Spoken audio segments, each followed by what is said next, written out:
কাঞ্চনজঙ্ঘা বলছি নেপালে অবস্থিত পৃথিবীর তৃতীয় বৃহত্তম পর্বত শৃঙ্গের কথা। অক্টোবরের শেষ থেকে ডিসেম্বর পর্যন্ত ঝকঝকে আকাশ থাকাতে বাংলাদেশের সর্বোত্তরের জেলা পঞ্চগড় থেকে দেখা মিলে সুন্দরী কাঞ্চনজঙ্ঘার। তাই তো সারা দেশ থেকে হাজার হাজার পর্যটকেরা ছুটে আসে কাঞ্চনজঙ্ঘা দেখার টানে উত্তরের এই জেলাটিতে। এই যে কাঞ্চনজঙ্ঘা কিন্তু দেখা যাচ্ছে।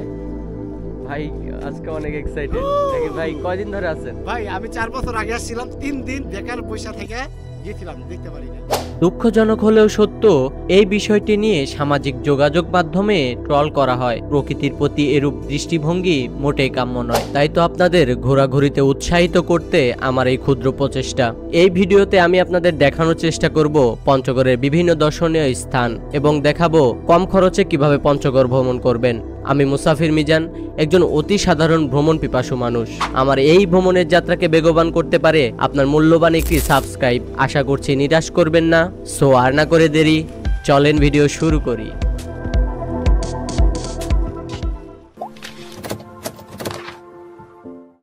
এখন বাজে 8:41। আজকে 9 তারিখ নভেম্বর। আমরা হচ্ছে তেঁতুলিয়ার উদ্দেশ্যে হিচহাইকিং করতেছি। এখন দাঁড়ায় আছি তেঁতুলিয়া রোড যেটা, সেখানে। এখন আমাদের গন্তব্য হবে তেঁতুলিয়ার Banglabandha. A few moments later. Finally একটা নতুন এক্সপেরিয়েন্স। হ্যাঁ, উঠেন উঠেন। বাসের ছাদে একদম তেঁতুলিয়া।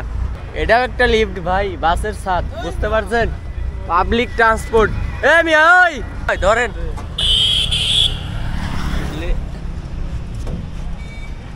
ও ভাই, ফাইনালি ওয়ে টু তেঁতুলিয়া। বাসের ছাদে, বাসে ভাই লিফট, অন্য লেভেলের এক্সপেরিয়েন্স। আমরা এখন আছি পঞ্চগড় তেঁতুলিয়ার পথে। বাসের উপরে কিন্তু অ্যানাদার লেভেল একটা এক্সপেরিয়েন্স পাচ্ছি। চারিপাশের সবুজ, রাস্তার সৌন্দর্য সব কিন্তু খুব ভালোভাবে উপলব্ধি করতে পারছি। এবং পঞ্চগড়ের যে ঠান্ডা, সেটা কিন্তু রাত্রে টের পেয়েছিলাম অনেকটা। আমার পিছনে আপনারা দেখতে পাচ্ছেন, রাস্তার ধার দিয়ে যাইতে লাগলে দেখতে পারবেন সমতলের চা বাগান পঞ্চগড়ের, অনেক সুন্দর।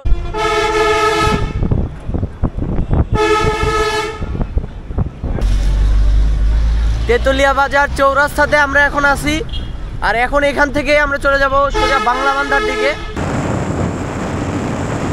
অবশেষে কিন্তু আমরা চলে আসলাম বাংলাবান্ধা টার্মিনাল, এখানে নামতে হবে। তো বাস স্ট্যান্ডে নামলে মোটামুটি 2.5 কিলো রাস্তা হচ্ছে বাংলাবান্ধা 0 পয়েন্ট। এখানে হচ্ছে আপনাকে অটো নিয়ে যেতে হবে। তো আমরা আর কি অটোর জন্য অপেক্ষা করতেছি।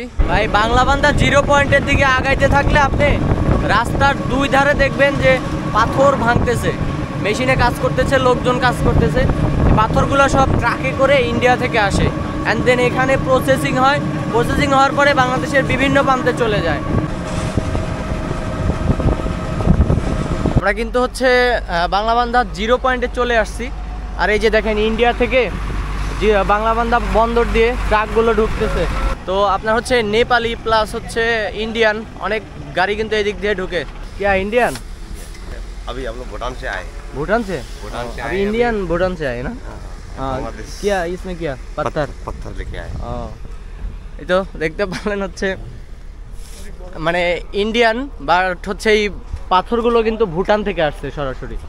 তো ভুটান দিয়ে একদম, ভুটান কিন্তু এখান থেকে বেশি দূর না, মোটামুটি 200 কিলো আর কি ভুটানের জয়গাঁও বর্ডার। তো আমরা কিন্তু একদম 0 পয়েন্টে চলে আসছি। আর এইখানে কিন্তু এক পাশে হচ্ছে প্যারেড হচ্ছে, আরেক পাশে এই যে এখানে বসে সবাই প্যারেড দেখে, একটা বসার জায়গা, সুন্দর স্পেস। আর এই যে সেই বাংলাবান্ধা 0 পয়েন্টের যে সাইন, সেইটা উপর দেখছেন ইন্ডিয়ান পতাকা, আর ওইদিকে ওই যে আমাদের বাংলাদেশি পতাকা। আর এই পাশে হচ্ছে বিজিবির হচ্ছে প্যারেড চলতেছে, আর ওই পাশে ওই যে বিএসএফ দাঁড়ায় আছে একদম পাশাপাশি। আর এইটাই মেইনলি হচ্ছে বর্ডার। এই যে তারা ক্রস করতেছে না কিন্তু বর্ডারটা, এই যেখান থেকে আবার চলে আসতেছে। এই যে গাড়িগুলো দেখতে পাচ্ছেন, এগুলো কিন্তু সব ইন্ডিয়াতে দাঁড়ায় আছে। আর এখানে যারা ইন্ডিয়া থেকে আসে তারা কিন্তু এখানে বসে প্যারেড দেখে, আর যারা বাংলাদেশ থেকে আসে তারা কিন্তু এইখানে বসে প্যারেড দেখে। প্যারেড শেষ হলো, প্যারেড শেষ হওয়ার সাথে সাথে কিন্তু ওই যে ইন্ডিয়ার থেকে যে গাড়িগুলো আসছিল, অপেক্ষমান ছিল যেই মাল ট্রাকগুলো, সেগুলো কিন্তু এখন একে একে বাংলাদেশে ঢুকতেছে। বাংলাবান্ধা 0 পয়েন্ট দেখে আমাদের পরবর্তী গন্তব্য তেঁতুলিয়ার সবচেয়ে বড় সমতলের চা বাগান। বাংলাবান্ধা 0 পয়েন্ট থেকে মাত্র 13 কিলোমিটার দূরে অবস্থিত হওয়ায় আপনি খুব সহজে এখানে অটো যোগে পৌঁছে যেতে পারবেন। জনপ্রতি অটো ভাড়া পড়বে মাত্র 30 টাকা। এখানে ঢুকতে একটু সমস্যা হলো, প্রথমে ঢুকতে দিল না, ওরা অনেক বোঝাই বলার পরে কিন্তু ঢুকতে দিছে।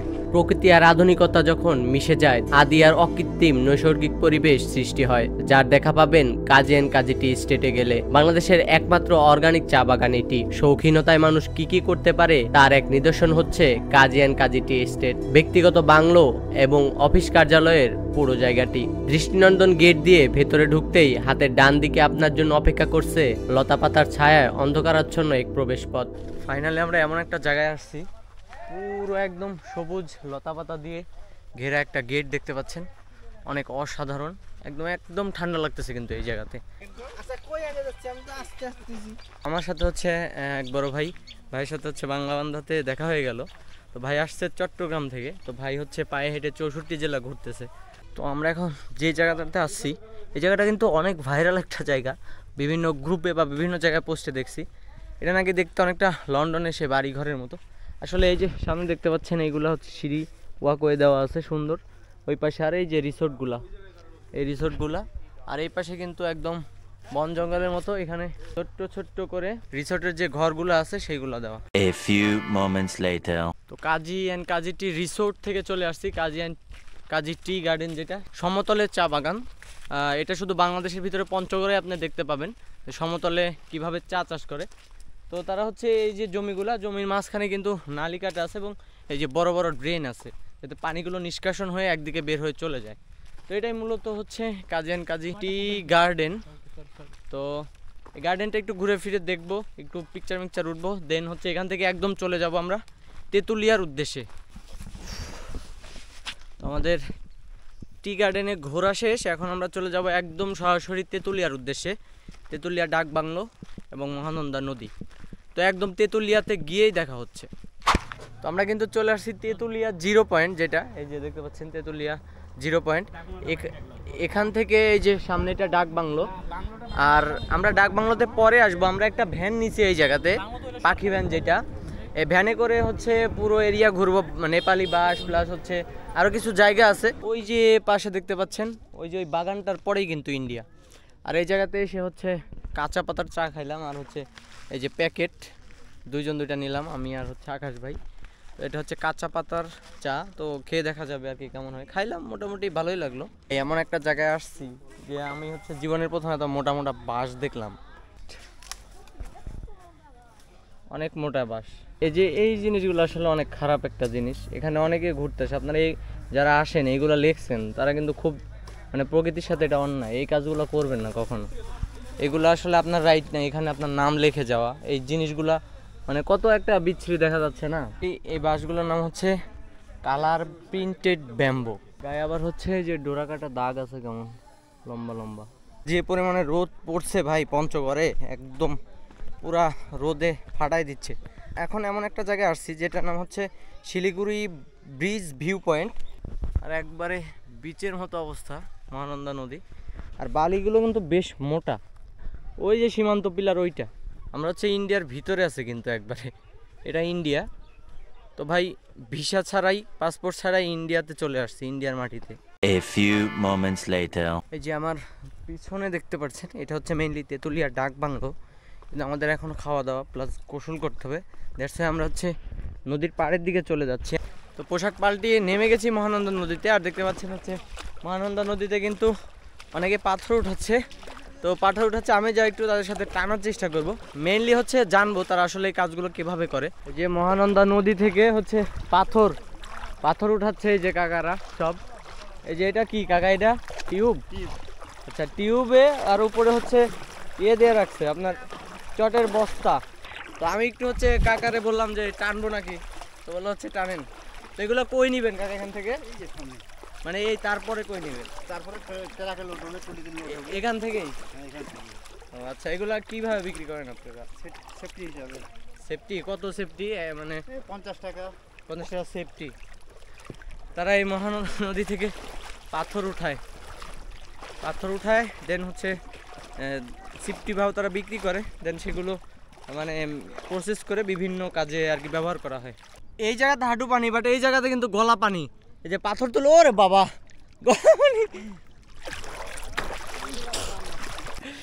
ভাই। ইন্টারেস্টিং অনেকটা, একদম ইন্ডিয়ার ভিতরে আছে এখন, আর ইন্ডিয়াতে গোসল করতেছি নদীতে। আর যে ওই সামনে থেকে এই অবধি ইন্ডিয়ার, ওই যে ওইগুলো কিন্তু সব চা বাগান। ও relax. A few moments later. মহানন্দার পাড়ে রান্নাবাড়া করে খাচ্ছিলাম একদম বিকালবেলা আসরের পর টাইমে। তো যেহেতু আজকে এখানে থাকার প্ল্যান, আই হোপ যদি ভাগ্য ভালো থাকে, আল্লাহ সহায় হয়, তাহলে হচ্ছে কালকে সকালে একটা ভালো ভিউ দেখতে পাবো। খাওয়া দাওয়া শেষ করবেন, ডাক বাংলোর সাইডে একটু ঘুরে ফিরে দেখবো আজকে। তো হচ্ছে আপনাদের সাথে একদম কালকে সকালবেলা দেখা হবে ইনশাল্লাহ।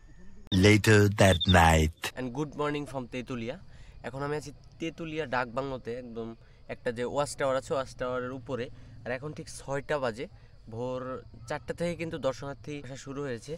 তো আমি হচ্ছে এখন তাঁবুতে ছিলাম রাত্রে, এখন এখান থেকে বাইরে যাব, এবং বাইরে কিন্তু অনেক গাড়ি ওই যে দেখতে পাচ্ছেন নিচে। ঠিক যদি ভাগ্য ভালো থাকে তাহলে এখানে স্টে করার ফল কিন্তু পাবো, অর্থাৎ কাঞ্চনজঙ্ঘা পর্বত হয়তো দেখতে পাবো। মহানন্দার পাড়ে শত শত ট্যুরিস্ট তারা কিন্তু এসে হাজির হয়েছে, একদম বসে আছে চারপাশে। আমরা কিন্তু একদম নিচে মহানন্দার পাড়ে চলে আসছি, আর উপরে কিন্তু শত শত দর্শনার্থী সেই ভোর রাত থেকে জমা হচ্ছে।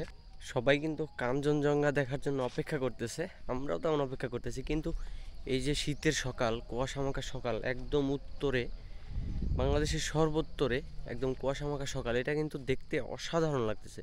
দেখতে পাচ্ছেন চারিপাশে কুয়াশা। তো ফাইনালি কিন্তু চূড়ার মাথা উকি দিচ্ছে, কুয়াশার জন্য তোরা বোঝা যাচ্ছে না, একদম এই গাছের উপর দিয়ে আরো ভালো সবাই আর কি অনেক এক্সাইটেড। হ্যাঁ, না ক্যামেরায় আসতেছে না, দেখা যাক। মানে চূড়াটা একদম স্পষ্ট ক্লিয়ারলি আসতেছে, রোদ যতটা পড়তেছে। আর এদিকে কিন্তু মানুষজন অনেক আসতেছে। তো আমরা স্টে করি, এখন মোটামুটি 6:30 বাজে। তো দেখা যাক। তো এখানে হচ্ছে বড় ভাইরা আছে, তো ভাইদের থেকে জানবো যে আসলে ভাই আজকে আপনার অনুভূতিটা কেমন, একটু বলুন। আমার মানে কি বলে, একটা মিক্স ইমোশন, বাট আজকে সকালে যতটুকু দেখতে পেলাম আলহামদুলিল্লাহ। আলহামদুলিল্লাহ আজকে অনেক ভালো লাগতেছে যে আসলে শুনছিলাম যে গত 2-3 দিন থেকে মানুষ অনেক দূর দূরান্ত থেকে আসছে, দক্ষিণবঙ্গ থেকে আসছে, কিন্তু দেখতে পাই না। হ্যাঁ, দেখতে আমরা আসেই আজকে দেখতে পাইছি, এর জন্য আলহামদুলিল্লাহ খুব ভালো যাক, লাগছে। আলহামদুলিল্লাহ ভাই। যাই হোক, এই যে এটাই ছিল মোটামুটি আজকের একটা আমার ফার্স্ট টাইম লাইফে, ফার্স্ট টাইম এক্সপিরিয়েন্স। কারণ পূর্বে আমি কখনো পঞ্চগড়ও আসি না, আর কাঞ্চনজঙ্ঘা তো দূরে থাকে, এটা মানে ফেসবুকেই গ্রুপেই দেখে দেখে আসতেছি। তো যাই হোক, মোটামুটি সকাল সকাল ভালো একটা এক্সপিরিয়েন্স হলো। তো মেইনলি কিন্তু সবাই এখানে এসে ভিড় করে, একদম এই যে ডাক বাংলোর পাশে এই যে সুন্দর ব্যারিয়ার দেওয়া আছে, ও পাশেই কিন্তু নদী।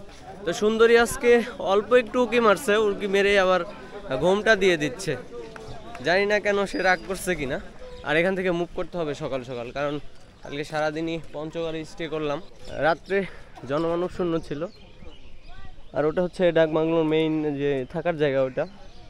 আর এদিকে কিন্তু পার্কিং লট সব কিছু। আর ওই যে উপরে আমাদের তাঁবু দেখা যাচ্ছে। A few moments later. Finally আমাদের ব্যাগ গুছানো শেষ, এখন আমরা কিন্তু পঞ্চগড় শহরের উদ্দেশ্যে রওনা দিব। আর আমার মনে হয় পঞ্চগড় সফর ভ্রমণ গল্প এখানেই শেষ হতে যাচ্ছে। এতটুকুই ছিল আমার পঞ্চগড় ভ্রমণের অভিজ্ঞতা। তো আমি আমার এই ভিডিওটি তেঁতুলিয়া 0 পয়েন্ট থেকে শেষ করতেছি। ভিডিওটি কেমন লাগলো অবশ্যই কমেন্ট করে জানাবেন। আর অবশ্যই যারা যারা আমাকে দেখতেছেন please do follow and subscribe, কারণ আপনারা যদি সাবস্ক্রাইব করেন, আপনার একটা সাবস্ক্রাইব আমার অনেক বড় ইন্সপিরেশন।